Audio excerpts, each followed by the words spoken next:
This conference will now be recorded. Good afternoon to all. I welcome you all for fourth day training on design of electronic circuits for electrical engineers. Today we have a speaker with us who is known to all of us. He is Mr. Sai Kumar Swaminathan. So it doesn't need any introduction among us. So I'm directly handing over the session to him. Sai Kumar sir, you take away the session, sir. Okay. Thank you, sir. Good evening, students. And today we'll be just seeing, you might have studied with the digital logic circuits. And today we will be seeing what are all the basic elements. The ultimate purpose of studying digital logic circuit is to construct a computer. So the basic thing behind constructing a computer is CPU, which is nothing but central processing unit.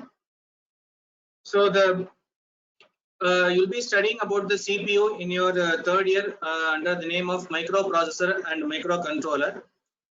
So as far as if you see throughout the Indian syllabus, if you're taking means, you will be having, we'll be studying some 5 processors throughout our curriculum, namely 8085, 8086, 8051, PIC microcontroller and ARM processor. All these processors and microcontrollers, they do have a practical application in a day-to-day basis. So if we want to understand the processor circuits which you're going to study, you need to understand what are the basic components that will be present inside your processor, and how can we really create a processor on for one. First of all, the main purpose of this webinar is teaching the students using Verilog HCL to construct a digital circuit. So with this basic introduction, let me launch the presentation. And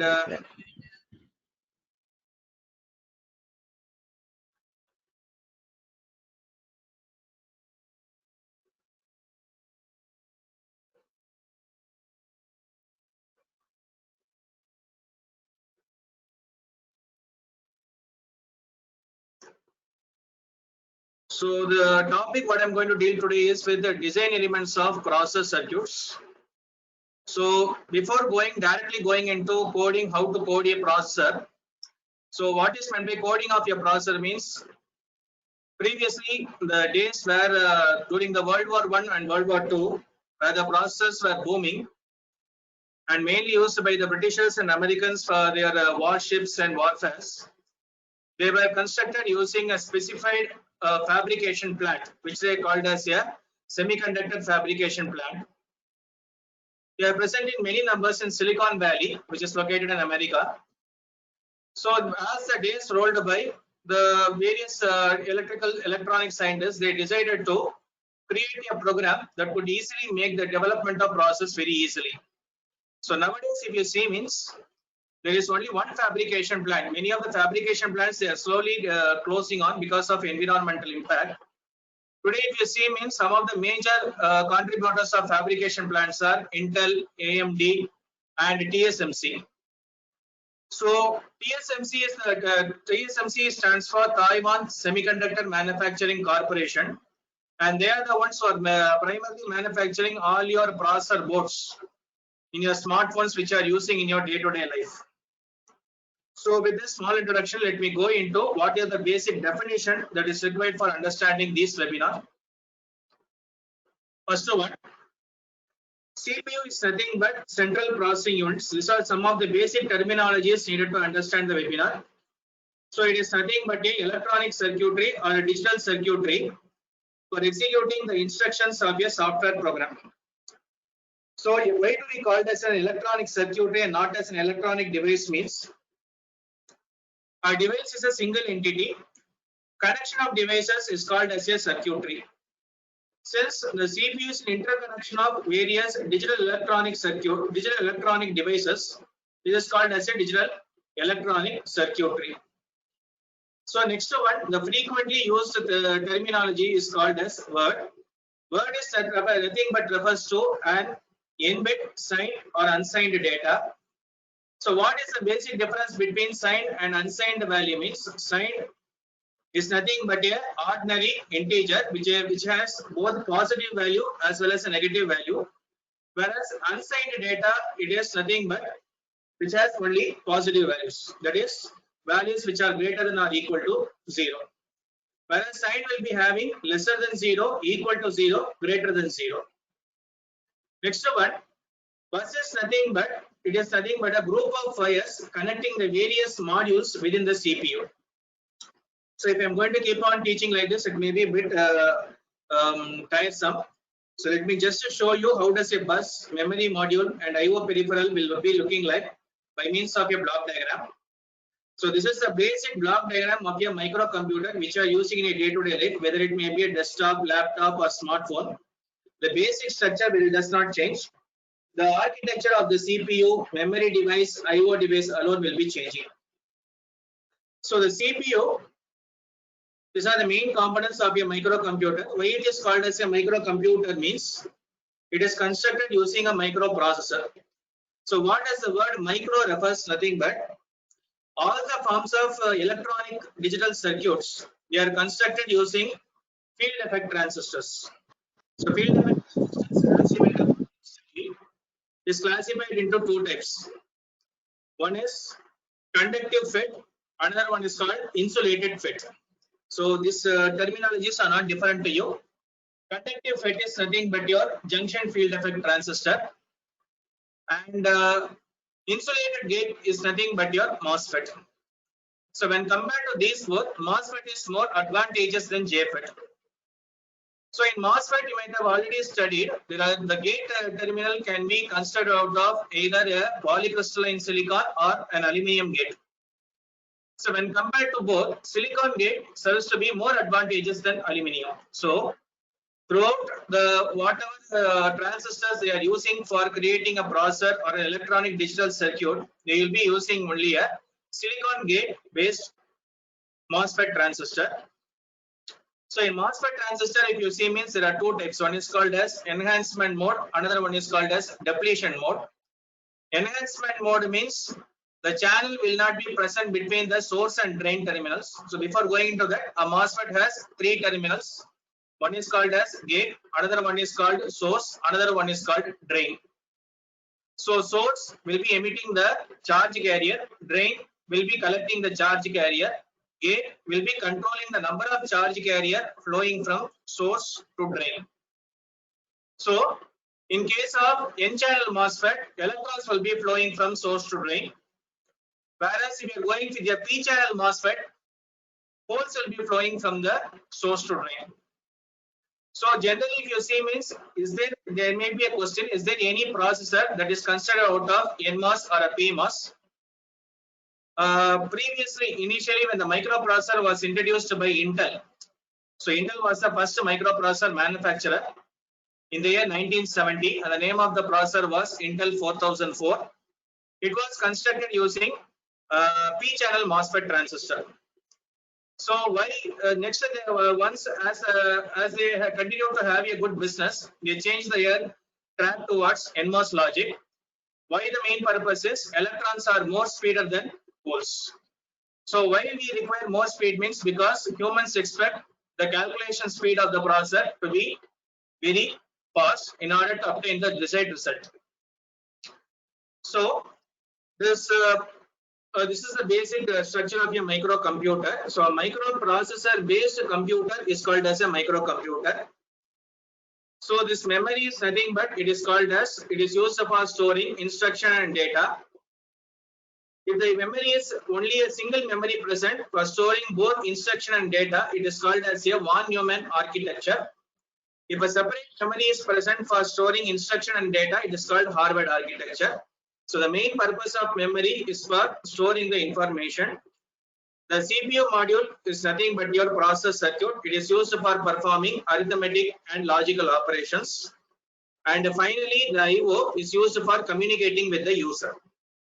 So what is the basic operation of this circuit is, whenever the CPU module receives the input data from a input device, it will be fetching an instruction from the memory, perform the instruction related operation on that particular data and send it back to the user through an output device. So what are all the various input and output devices that we are frequenting in our day-to-day life means? mouse, keyboard, touch screen. These are some of the keyboard input devices. Output devices nothing but your monitor console, printer, scanner, everything these are called as your output devices. And the LCD or the LED over which you are seeing all your information, that is also called as your output device. So three main buses are used for controlling the entire microcomputer. One is called as a data bus, one is called control bus, one is called address bus. So data bus is nothing but similar to your courier service. It will be delivering the courier to the either a memory device or an IO device. For example, if you are assuming that one is a consumer, one is a residential people, means the data bus will be delivering courier both to the consumer, both to the corporate people as well as to some other people.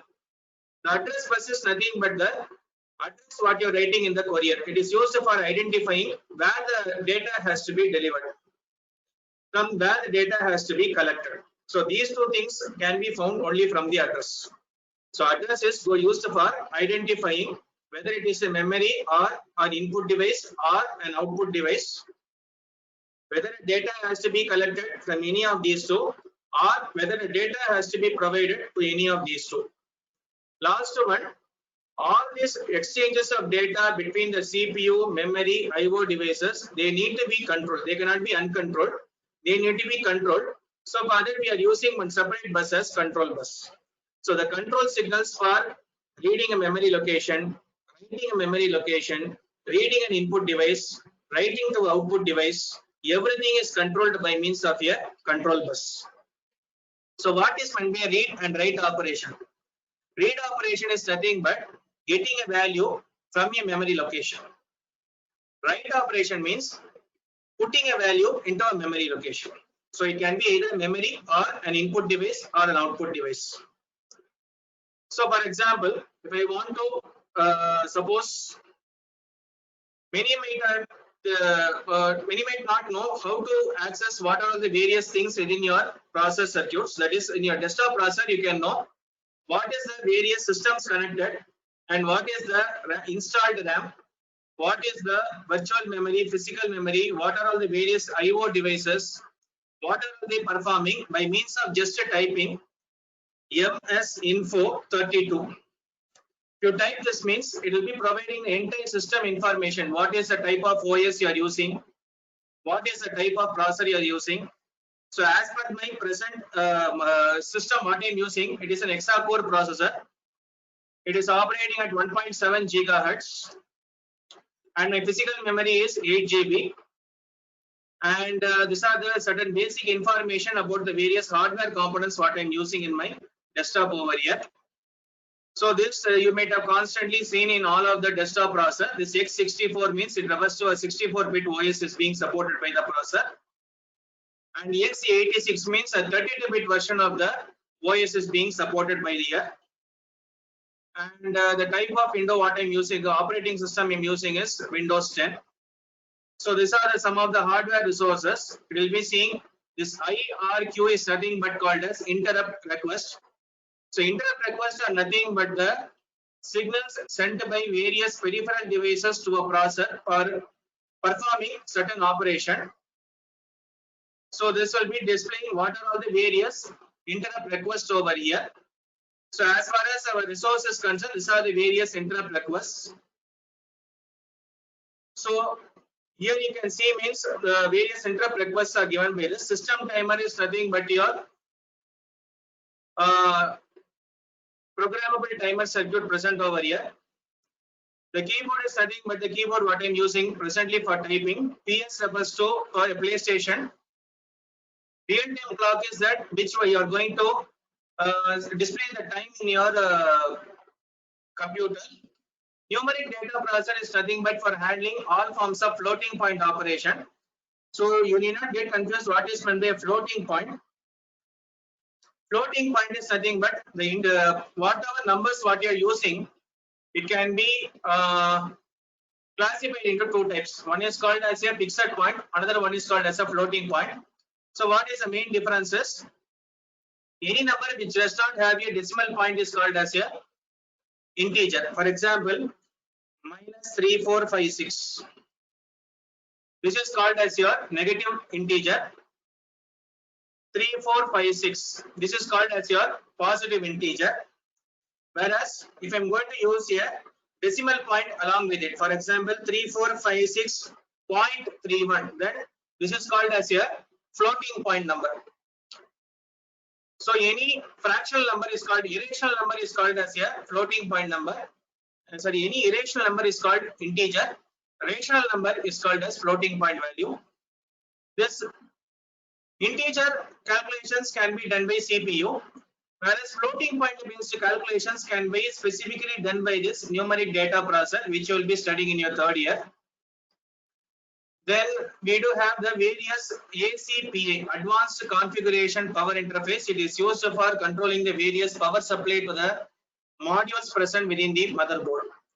So these are the various things what you can see.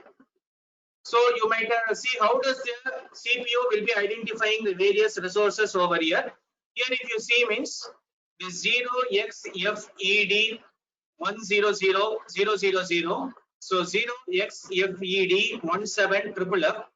This is nothing but the memory location allocated for the motherboard. Next if you see means 0xA00. This is allocated for my graphics card.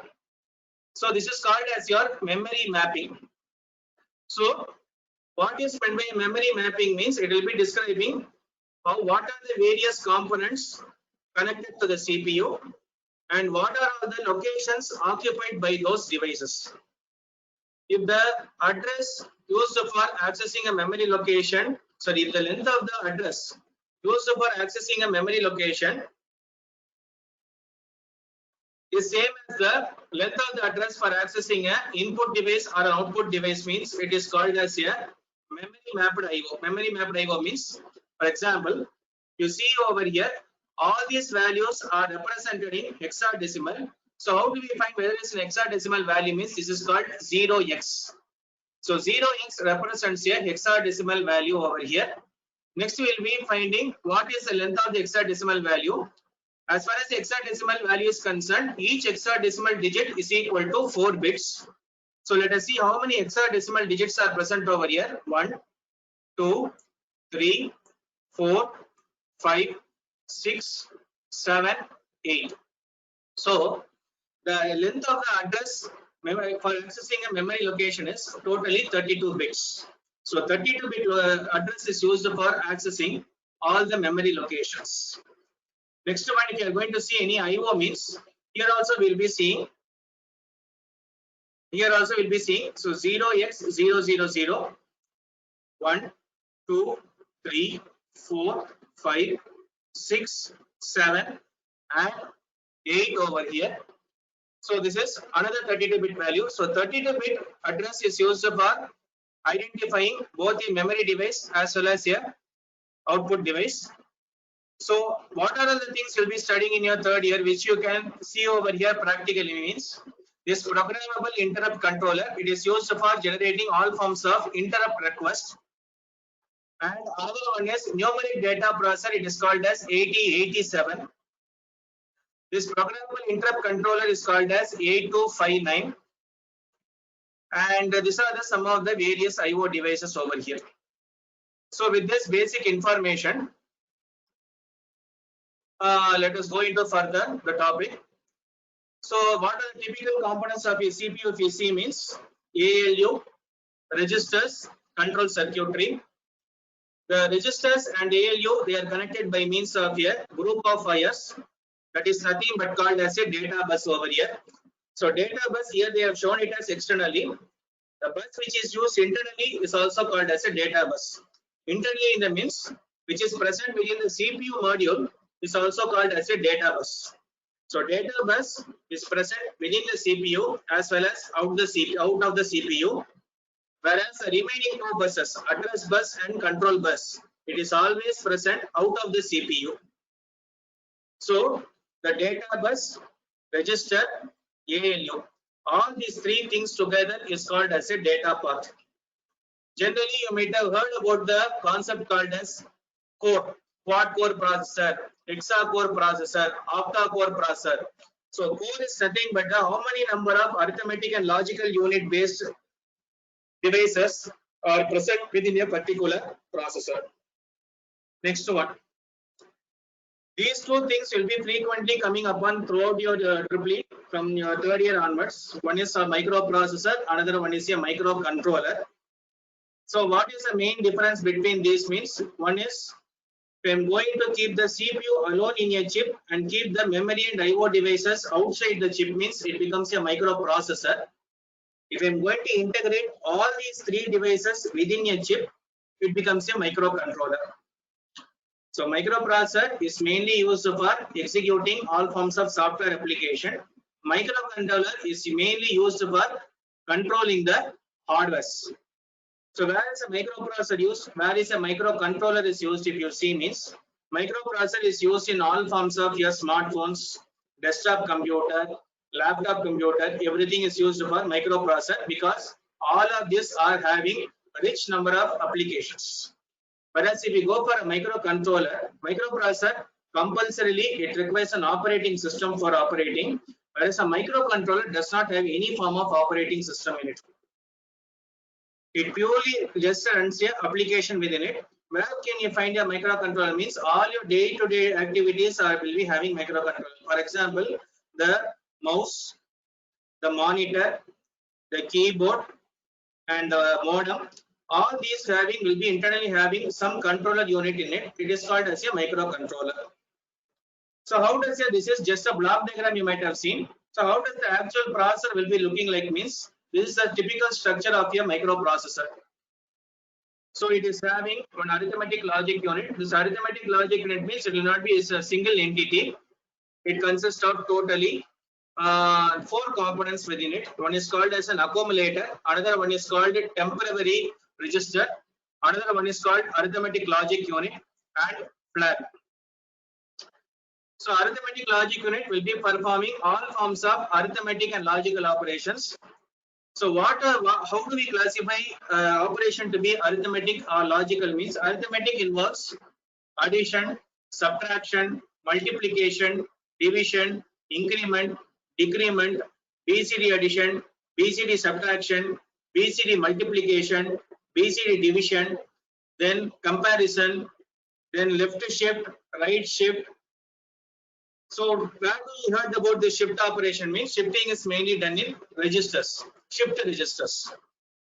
So the shift operation is very specifically designed for shifting a value inside the registers. So here you might have seen about several registers over here. All these registers you might already read in your digital logic circuits under the name of shift registers. So what is the specific shift register used over here? If you see means parallel in, parallel out shift register over here. So what are the parallel in, parallel shift registers? If you see means this is a 8-bit parallel in, parallel out shift register. Temporary register is another 8-bit parallel in, parallel out shift register. This flag is nothing but 5-bit parallel in, parallel out shift register. So these are the basic things over here. So this is called as your static RAM. The static RAM, it consists of totally 1, 2, 3, 4, 5, 6. 6 16-bit registers. The static RAM is also called as a register array. This instruction register will be holding the instruction that is fetched from the memory location. Instruction decoder is nothing but similar to here. Decoder, the number of input line is 8 means the number of output lines will be 256. The basic relation between input and output of a decoder is n input line, 2 power n output lines. So here the instruction register, it has 8 input lines. So the instruction decoder structure will be having 256 output lines. So based upon the number of output lines of the instruction decoder only, we will be deciding how much number of instructions can be create for a processor. At present, this microprocessor totally consists of some about 74 instructions. We are going to include the opcode, we will be getting about some 246 opcodes. 10 are left to be reserved. So any manufacturer, when he is designing a microprocessor, he will be providing only some set of instruction. Remaining instructions he will be keeping it for future purpose. If he requires any development over the existing architecture, then he can include a new instruction and accordingly change the architecture over here. So this is a basic structure of a microprocessor. So this is called as your interrupt request, which you have seen in the system window. This is called as your control unit. This control unit, it totally has this much number of signals. So clock out is nothing but since a microprocessor is a synchronous sequential circuit, it will be generating a clock signal for synchronizing the memory device as well as the IO device. Both the microprocessor as well as the microcontroller is a synchronous sequential circuit. Next one, microcontroller. This is the basic structure of a microcontroller over here. It has totally 4 ports over here. Each port is capable of interfacing 8 devices. So totally 32 devices. This 32 devices includes both memory as well as a IO device. Next one, where can we find the CPU over here? Here they have not mentioned anything about the CPU. So CPU involves just the arithmetic logic unit is called as the CPU of this microcontroller. For 8051, the arithmetic logic unit is called as a CPU. It consists of 2 registers. One is called accumulator, one is called as a B register, one is called arithmetic logic unit, and last one flag register. So this timing and control unit is called as your control unit over here. So with this basic introduction, let me directly go for what are the basic operations that could be done over here. So these are the basic components in a microprocessor. So instead of going with the theory, let me go with the software over here. So the software specifically used for this purpose is ISC Design Suite 14.7. This is available. This ISC Design Suite 14.7, it is available at free in the website. This can be used for constructing a Verilog code. So double click it.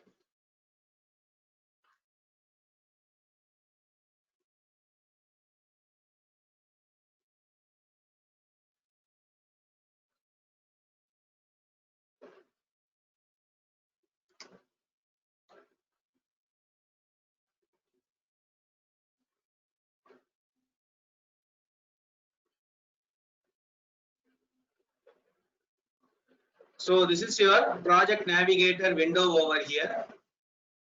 So this is the software which is used for constructing a Verilog coding.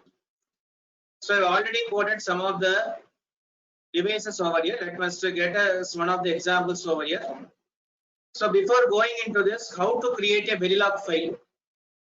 So what are the things need to be done in order to create a Verilog file over here? If you see means, first open the window. Next one, click on file. Then click on new project. So here it will be defining the various parameters over here. One is called name, another one the location.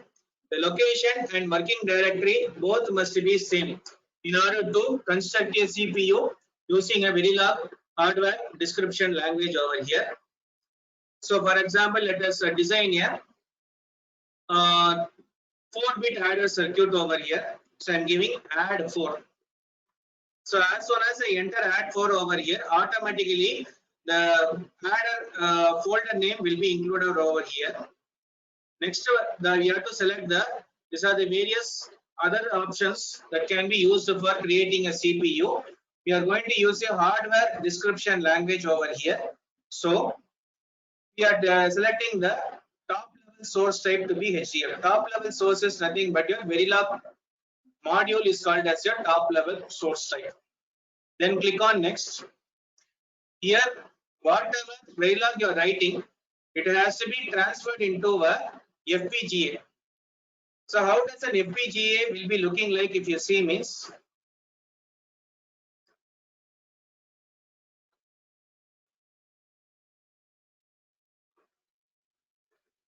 So this is the This is called as an FPGA.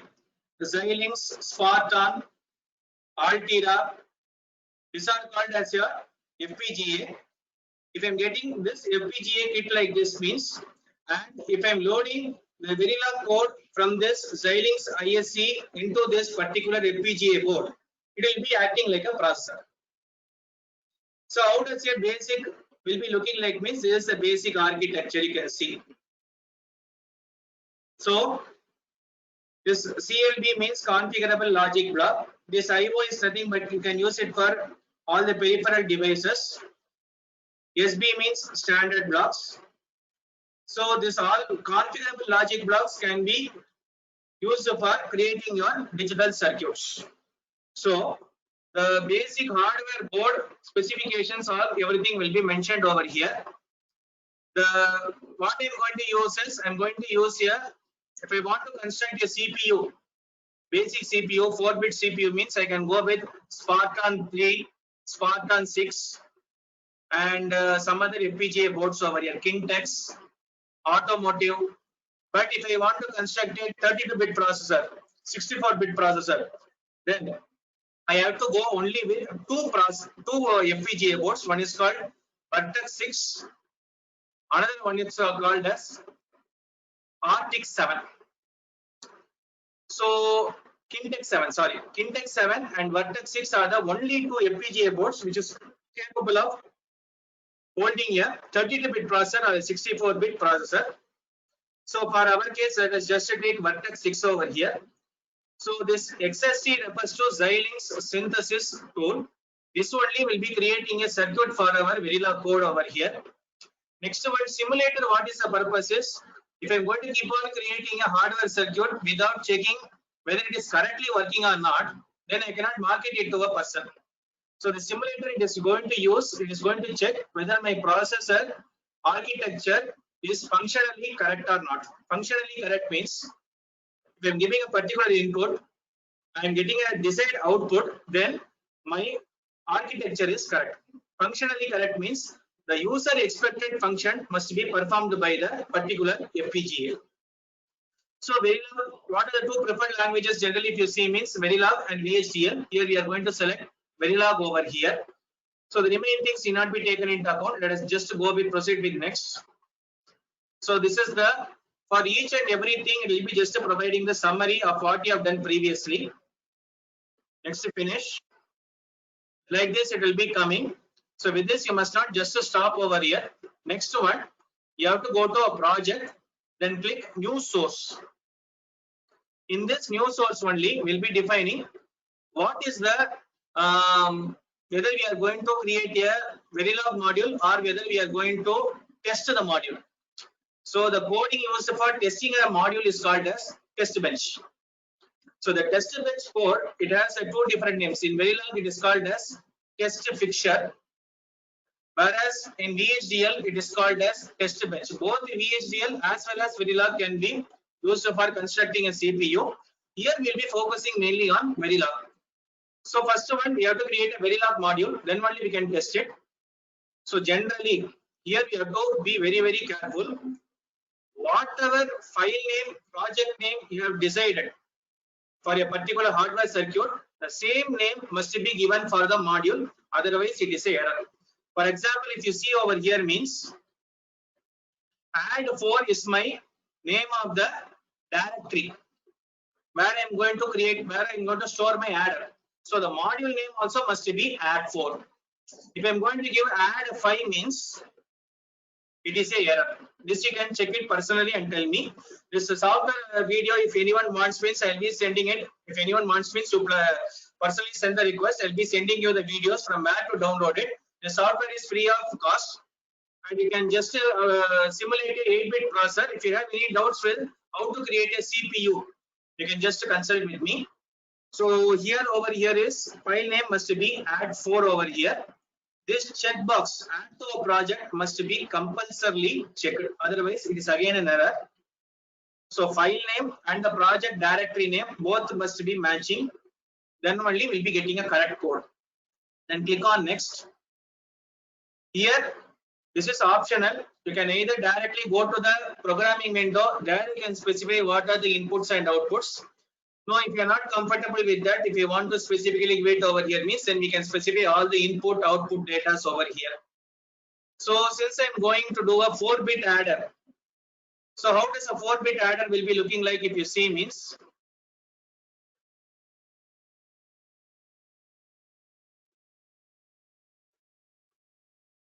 this is my 4-bit adder.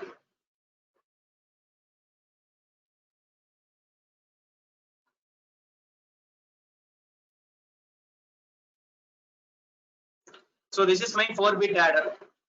So the basic concept for designing how can we run this? Is there any specific knowledge we have to acquire in order to code a Verilog coding means? There is nothing like that.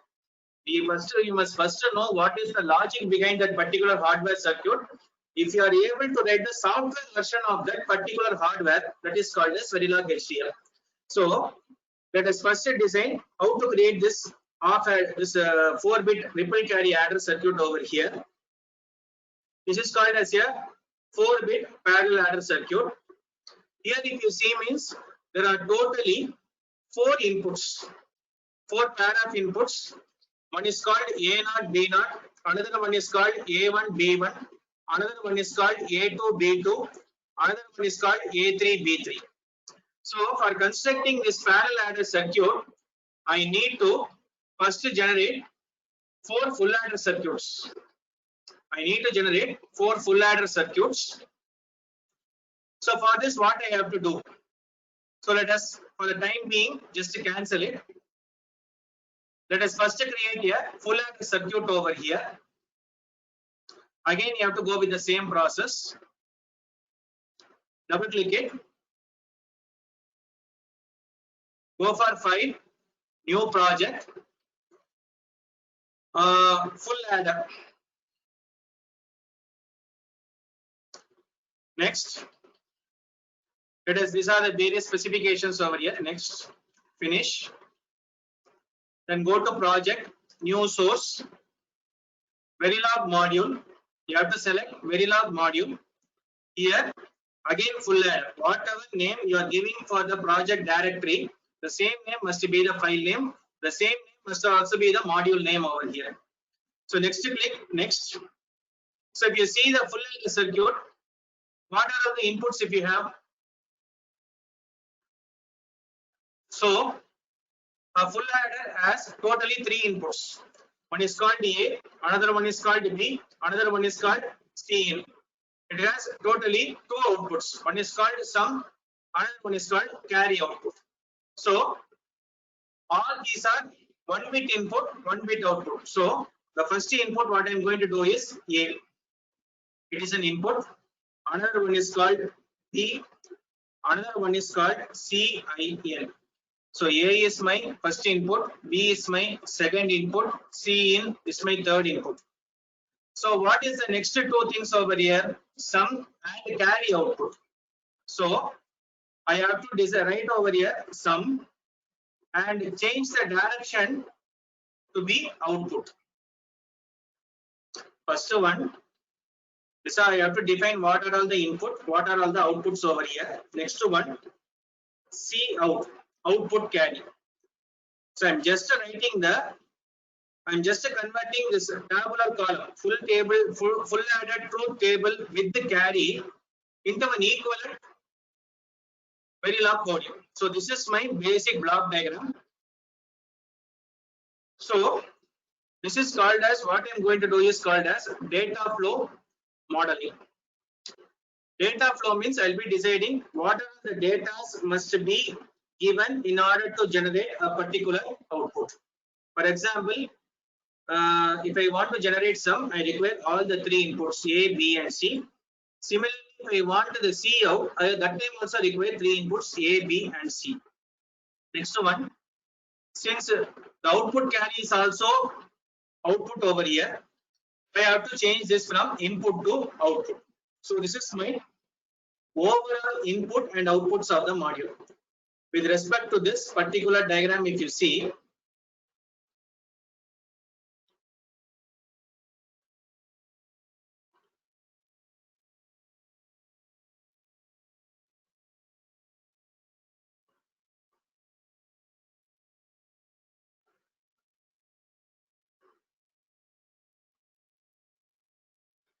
You see over here, this might be easy for your comparison. A, B, C in are 3 input bits over here, whereas sum and carry output are 2 output bits over here. Then click on next. So this will be again giving a summary. Click on finish.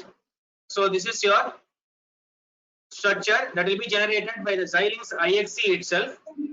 But what is the main problem? There is another one software called as Model Sim. You cannot again declare like this separately output like this. If I am putting like this, it is an error. So the Xilinx IXE will automatically, once you are defining the input and output, it will be generating all these things over here. Now we have to just write the equation for this. For a full adder, what is the equation? The equation for sum is A XOR B XOR Cin. So assign sum is equal to A XOR. This is the XOR symbol. This is called as caret symbol. This is nothing but obtained by pressing shift and the numeric number 6 in your keyboard. This is called as your XOR value B XOR Cin. Assign C out is equal to, what is the value for C out? A and B or C in XOR B. So how do we write this? A, put a bracket, A and B XOR, sorry, or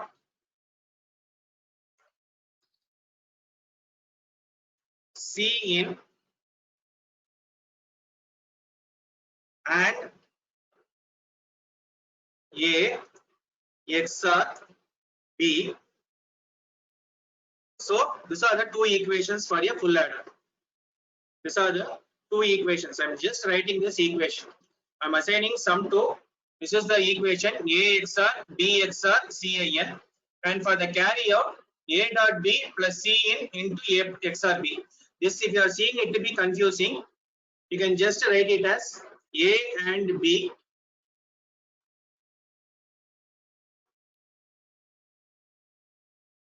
or B and Cin or A and Cin.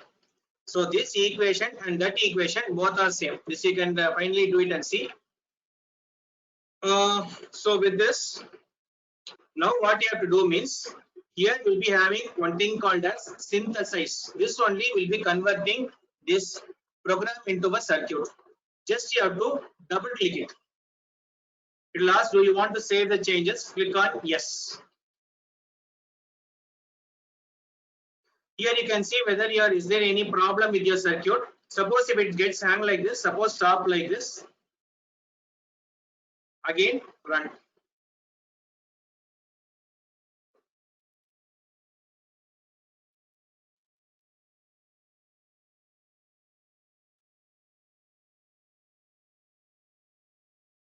See here, if you see means, this is my propagation delay of the adder. That means the operating speed of the adder is 0.776 nanoseconds over here. So how does this half adder full adder will be looking like? You have to just double click technology schematic. This will be showing like this. You have to check the radio button, start with the schematic of the top level block. This checkbox also must be enabled. Then click on OK. So this is your block level representation of full adder. If I want to know what is the internal circuit, I have to just double click it. So this is my internal circuit of your full adder. So what is this lookup table? LUT means lookup table. This lookup table will implement all your equations. What is the equation it is implementing? The lookup table 3 is associated with, if you see means,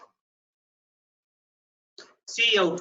So it implements A dot B, B dot C, C dot A.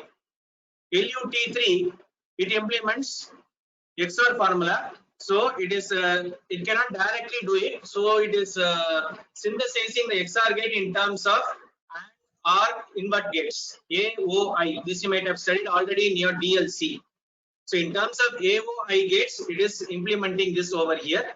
This is the structure of your XOR gate, 3-bit XOR gate. In terms of AND or NOT gates, this is called AND or inverter configuration. You can also see the K-map, how it is being grouped accordingly.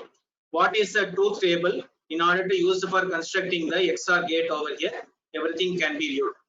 Now you have to check whether this particular circuit is functionally correct. That means if I'm going to give 1 plus 1, that means if I'm going to give the values mentioned in the truth table, I must get the exact output values of the mentioned in the truth table. For that, what I have to do?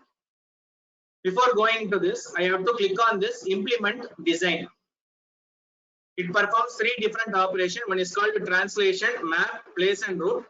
Once all this has been done, you have to go for generating of a test bench file.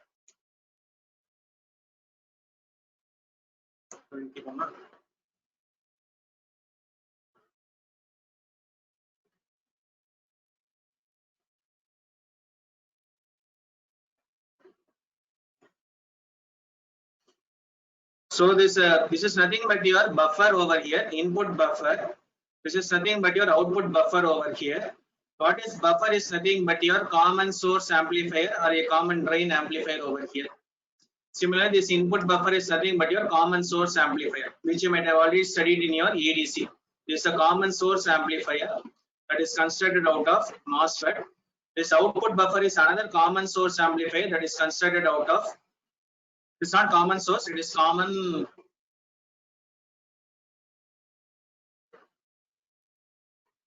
drain. Common drain is mainly used as a buffer circuits. So that are the buffers mainly used over here. So totally 3 inputs are here. One is A, another one is B, another one is CIN. 2 outputs over here. One is called C out, another one is called as sum over here. So let's just stop it over here.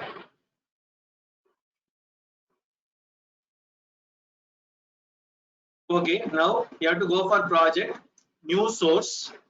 Now you have to create a Verilog text fixture over here. Here, it must have the same name as the module, full adder underscore TB. TB means test bench. Click on next. So everything will be taken care by Xilinx itself. You need to just include the values over here. Now, let us see what will happen. 0, 0, 0. Next one, I am giving. After this, just to change this to 1 nanosecond. That much is enough. Just to copy these values and let us just see whether the same output we are getting. A is equal to 1, B is equal to 1, Cin is equal to 1 over here. Then next one, you have to switch over from the implementation to simulation. Test bench always must be under simulation. Main Verilog must be always under implementation. Now switch over from implementation to simulation over here. Next, click on this drop down list. Select this test bench file. Click on this iSim simulator. Click on simulate behavioral model. We'll ask save. Click on save. It will be showing the waveform format of this particular circuit. That only indicates that your program is correct.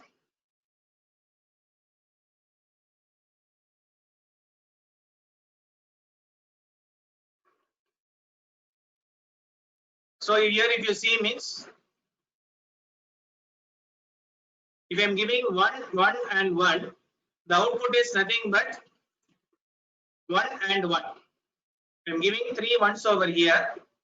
I am getting 1 and 1 as the output. Not only this, we can check with the remaining values also.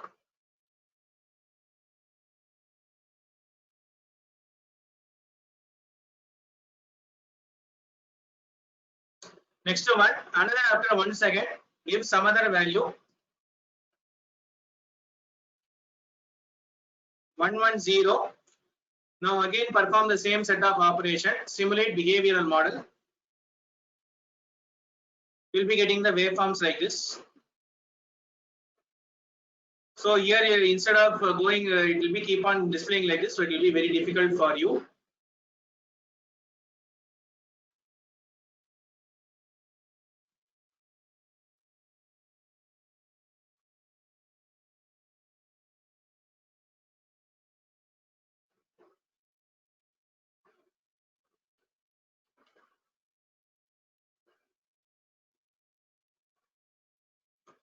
So initially 0, 0, 0 is given over here. Next one, click on this. Now 1, 1, 1 is given. Then again click over here. You'll be getting a value. Then again click over this. You can see the values are changing. So if I'm giving 0, 1, 1 over here, I'm getting 1 and 0 as the output. So my circuit is verified to be a proper circuit. So let us just stop with this. Do any of the students have any doubts regarding this?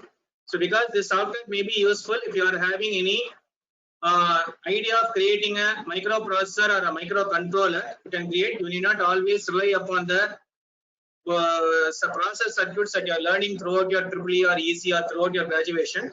You can create your own set of circuits. So for creating those circuits, coding like this will be very, very important. This is moreover more practical when compared to any other subject, more practical. So being practical will develop your skill set. So any of the students, any doubts can just ask over here.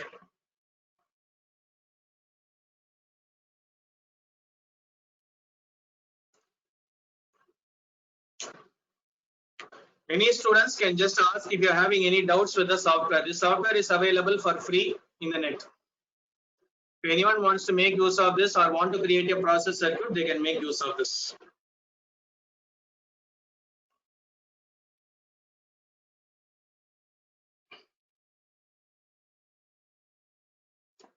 The name of the software is Xilinx ISE 14.7 Webpack version. The installation and all everything will be present in your YouTube. You can using that. You can easily install this software over here. Minimum requirement for the installation of this software is it must be Windows 7. Below it or Windows 7. It must be Windows 7. Below it you cannot install. Windows XP and all you cannot install. Windows 7 is minimum required for this. Any other questions, students? Because this may be useful for your practical understanding of various digital circuit. Might have known theoretically all the concepts, but this might be useful from your practical standpoint. Do you have any doubts?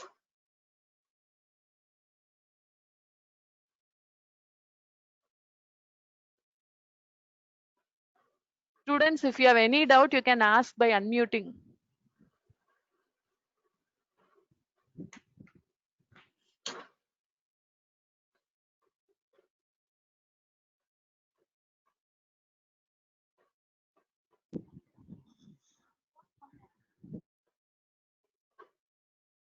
Or either you can chat in your chat box if you have any questions. For example, this one of the students asked, this microprocessor and microcontroller will be coming in your third year. That means in your ensuing year, what you are going to come into. When you finish your fourth semester, and will be entering into your fifth semester. There you will be studying about microprocessor and a microcontroller, where you will be studying about 8085 microprocessor, 8051 microcontroller. In your seventh sem, you will be coming across two processor. One is called PIC microcontroller and ARM processor. So for understanding those processor circuits, you need to understand how the digital circuits present in them will be working. This Verilog software will not be coming in any of your semester because ours is purely theoretical based. This is you might have studied in DLC as a coding level, but this is a software which is makes that coding into a practical conversion. So that will be providing a deep insight into that particular thing. Because one of the major disadvantage with the Indian syllabus is, I do not want to discourage it, we do not have a practical exposure. Process design is one of the main niche arena where you need to be exposed, because lesser number of processes only are produced per year in India. For example, if you see, I just share my screen.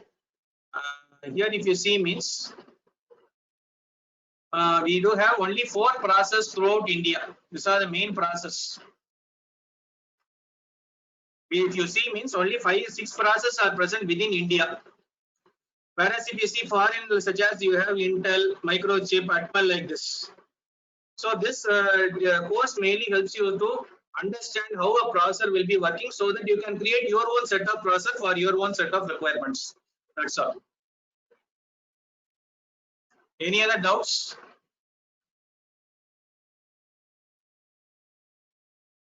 Hello, Sai Kumar sir. சொல்லுங்க madam.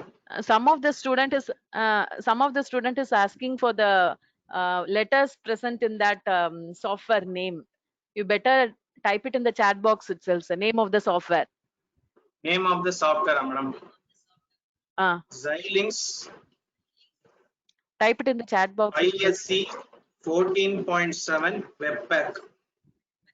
This is the name of the software. Okay, sir. Thank you, sir. Any other questions, students?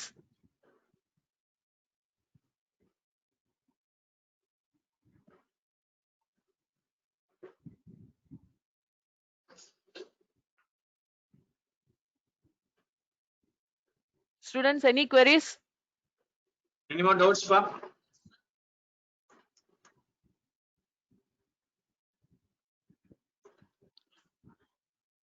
Okay, sir. Thank you for your informative session, which actually lies in the corner of all technical aspects, including the practical knowledge. So definitely, some of the students will make use of this while going for the further semesters and all. Thank you. Thank you very much. Thank you. Thank you. Thank you. Sir. This conference will now be recorded.